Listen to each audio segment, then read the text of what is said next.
So up until very recently, there has been what I would describe as friction parity between Microsoft Windows and something like a Linux desktop operating system. Friction parity is the idea that the price you pay by switching from one platform to another is going to be approximately equal to each other. Friction is the arbitrary issues that crop up that get in the way of you trying to actually achieve what you're trying to do on your favorite operating system. Now, the slow march of progress in the free and open source world has led to, I would say, a major closure in that gap between Windows and Linux. Us Linux nerds learn, and we're trying to make the best product that we can. But I can't honestly say that the difference between where we're at now versus where we were at a year ago is all due to free and open source developers. In fact, it's not. Microsoft has been doing their damnedest to absolutely ruin Windows 11. You've seen it. I've seen it. We all know that it's real. It's feature creep. It's, surveillance malware baked right into the operating system. It's advertising at the OS level, fundamentally broken and largely untested updates, or malignant behavior. Do you want to open this link with Edge? No, I don't. I never want to open this link with Edge. And of course, foisting cloud services like OneDrive on unwilling users. I mean, Microsoft has been doing everything that they possibly can to ruin Windows 11 at this point. So the disparity between how much it sucks to be a Windows user now versus how much it sucks to be a Linux user is approaching 1, right? That's not to say that they offer identical experiences. Linux offers a much improved Linux, privacy-aware experience if you're into that. But also, if you set aside some of the app incompatibilities that Linux has, which is partially due to Microsoft's underhandedness in the managing the Windows market, then really there are few excuses left for not switching to Linux. And I really do believe that at this point, everything that we've talked about so far in this video has given the Linux desktop the friction parity edge. Linux is coming into its own, and I'm here to explore it with you. But Linux is too hard. I can hear so many people saying that. But if you've ever built your own PC, if you've ever had to nuke and pave your Windows install because something got broken, if you've been a PC gamer for any length of time, or if you're in any way, shape, or form a coder, I cannot stress this enough, Linux is better than Windows now. That's not to say that it's perfect or that every distro is going to suit your specific use cases. I can guarantee you, in fact, that they will not. However, if you fall into any of the above categories that I just mentioned, or if you have ever in any way recognized that the way things are on Windows is not how they ought to be, you're at least ready to give Linux a try. Now, I want to be completely straightforward here. Not everyone's going to benefit from using Linux, right? The fact is, we as a community have eliminated much of the issues that get in the way of people wanting to switch to Linux. The app ecosystem on Windows is the last major friction point. Indeed, the availability of apps like Affinity Photo 2 are why I still dual boot this PC. And Microsoft has done a tremendous job capitalizing on the FOMO of proprietary apps and vendor lock-in. I mean, Adobe, Affinity, FL Studio, Microsoft Office, and many, many other productivity and creative tools especially are Windows and sometimes Mac only. They don't offer Linux versions, and most of these desktop tools are incredibly difficult to get running in Wine, thanks to, always online DRM schemes and whatever. Now, there are some Linux users who will say that there are great FOSS alternatives to these utilities, free and open source tools that you can drop in and replace, the proprietary apps with. To some degree, they are correct. I mean, Krita is terrific. Inkscape is awesome. Kdenlive is fantastic.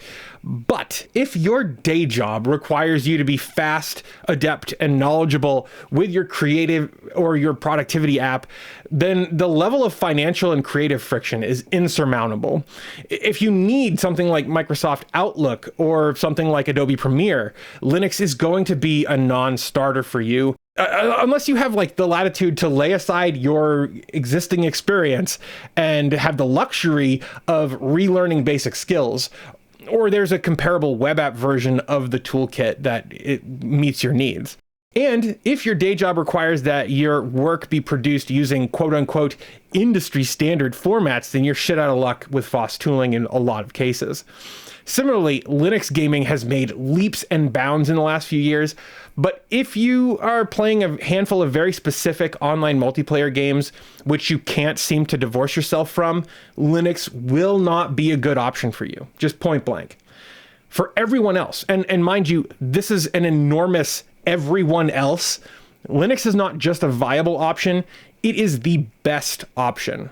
There's also the possibility of dual booting, but this is a genuine pain in the ass. For all but the most fastidious folks, dual booting ends up being another friction point against Linux. Now, the other big friction point for switching to Linux is just the fact that you have your PC set up the way you want it to, and it just seems like a huge hassle to even figure out which Linux distro you want to try. And frankly, there's much how to do and performative hand-wringing when it comes to influencers going on the Linux journey. Why? Because it's easy drama and it makes for effective storytelling. The sheer variety of options in the Linux world is so huge, I need to explore every option. Should I go with Fedora or Linux Mint, or maybe Hannah Montana Linux? That's me paraphrasing some algorithm brain YouTuber. But I am here to tell you, as a seasoned Linux user, that there are two, and really only two, meaningful differences between Linux distributions that matter to new users. The first is software selection, and the second is your desktop environment. Now, your desktop environment is the GUI, or the graphical user interface. It's how you interact with your computer, how you launch applications, how you manage the various windows that you have open, how you delete and edit files, etc. There is no right answer here, only what's going to work best for you and your experience. For new users, I recommend sticking with something that's popular, something like Steam Game Mode, which I'll get flack for calling it a desktop environment in the comments, but whatever, it is. And then there's also KDE Plasma, Cinnamon, and GNOME. Now, these desktop environments provide experiences which are similar to what you'll find with Windows or Mac OS. And given their popularity, they'll also have a bunch of resources online that can help you as a newbie find your way around. Again, I recommend one of the four choices above for beginners. I won't go too deep into any of them since my distro recommendations will get into that a bit later in this video. The other differentiator between Linux distributions is going to be software selection. Now, in my experience acting as a missionary for the Church of Linux, I've learned a thing or two. What I've found is that the software selection is the most important consideration if you're looking for a successful Linux transition. In the modern Linux world, there are a few different avenues for acquiring software. So let's go over those real quick. The first is your package manager. Your Linux operating system is going to have something called a package manager that downloads and installs software for you that's sourced from a developer-maintained software library called a repository, or a repo for short. Then there are app containers. In the Linux world, the Flatpak is the lingua franca of app distribution in 2026. If you want Minecraft Java Edition, Discord, Spotify, Obsidian, or any number of other popular apps, Flatpak is most likely going to be the easiest and best way to install them on your system. Except for Steam, trust me, do not install Steam as a Flatpak. It's a pain in the ass. Now, in most distros, you'll get the option of how you want to install the app. For example, on my desktop, I can open up the App Center, search for an app, and it will give me the choice of a Flatpak installation or the repo version. Suffice it to say, Flatpaks are going to be more up to date than the system version. However, there are other app container formats because, of course, there are. Common ones that you might see in the wild are app images and Snap. Snap is really only compatible with Ubuntu and maybe a few other Linux distros out there. Given that Ubuntu is not one of my recommendations, I'm not going to really touch on Snap after this. But app image will be the last critical thing that you should know about apps on Linux. If you go to virtually any GitHub release page with the intent of downloading Linux software, chances are very high that it's going to be distributed as an app image. You might find other packages there, but generally speaking, the app image one is going to be the one you want to go with. This will get downloaded to your disk, and then you can usually just double click the app image and it will start up just fine. The last major way that Linux users get apps on their machine is through Steam, GOG, Zoom platform, etc. Now, these app stores provide paid software, usually games, to their customers. Steam has a native Linux client, and installing it is really simple. Just go to your App Center, choose the system version of Steam, and then click install. GOG, Epic, and other platforms don't have native Linux builds, but there are great resources out there if you're looking to manage your library in a nice native Linux interface. Heroic Games Launcher is the best in my opinion. It lets you manage, install, and play your GOG, Amazon, and Epic libraries from a single unified interface. Last but not least, Lutris is also terrific. It gives you access to the above plus a few more. Plus, the community scripts feature in Lutris gives the odd physical media nut like me the opportunity to install their games from a DVD or a compact disc. I haven't tried this. I don't know if it's supported in Lutris, but this is a great game, and it's over 20 years old at this point. It blows my mind. Okay, so now that I've talked your ear off for like 11 minutes, and I've convinced you that it's time to try Linux for yourself, how do you begin? Where do you start? So switching to Linux can be intimidating. That's why I'm offering some level of guidance here. Now, I've made other videos and I've written many articles over on the Bryant Review about picking a Linux distro. But if you're looking for a hand-curated selection of distros to peruse, I've got you covered. Now, if you're a gamer, Bazzite is a terrific option. In fact, Bazzite is a great option even if you're not a gamer. I've written a guide about setting up a living room computer as a home theater PC using Bazzite, and this article has a ton of positive feedback too, so I think that's a qualification for recommending it here. Now, I run Bazzite on my living room PC, and it comes in multiple flavors.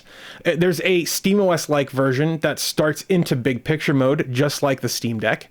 There's a desktop version that's meant to run on a laptop or a desktop. And as of writing, if you have a NVIDIA GPU, you're probably going to want the desktop version. And then there are multiple hardware-specific spins, so take your pick and give them a try. Either way, no matter which flavor you choose, Bazzite offers you a terrific way to play your games and get your computing done on your terms. For beginners, if you have an AMD GPU, you can go with game mode. Everybody else, I think, should be going with KDE Plasma at this point still. Now, if you're aiming for a little bit more of a Windows-like experience, you can check out Linux Mint. Now, again, I've written a guide for getting started with Linux Mint. You can check that out up here. Linux Mint is terrific. And like I said, it offers a UI that should be quite familiar if you're coming from Windows. It also has rock-solid stability and a good measure of testing, too. Also, Linux Mint ships with Cinnamon, which is one of the desktop environments I recommend for beginners. It also has support for Flatpaks and consequently a wide array of apps at your fingertips. Now, if you're looking for a desktop that offers a little bit of everything in the desktop experience department, look no further than Zorin OS. It has a beautiful desktop environment with a half dozen or so desktop themes that run the gamut from classic Windows to modern, Mac OS, and more. I've reviewed Zorin OS on the review as well, which you can check out up here. Plus, the latest version of Zorin OS, version 18.1, it has even greater support for Windows applications on their system. Again, you can check that out up here. The thing is, it's time to make the switch. There are so few excuses left. And hey, maybe you try it and you realize Linux isn't for you. And you know what? I couldn't fault you for that. But you miss 100% of the shots that you don't take. And there has never been a better time to take a shot on Linux.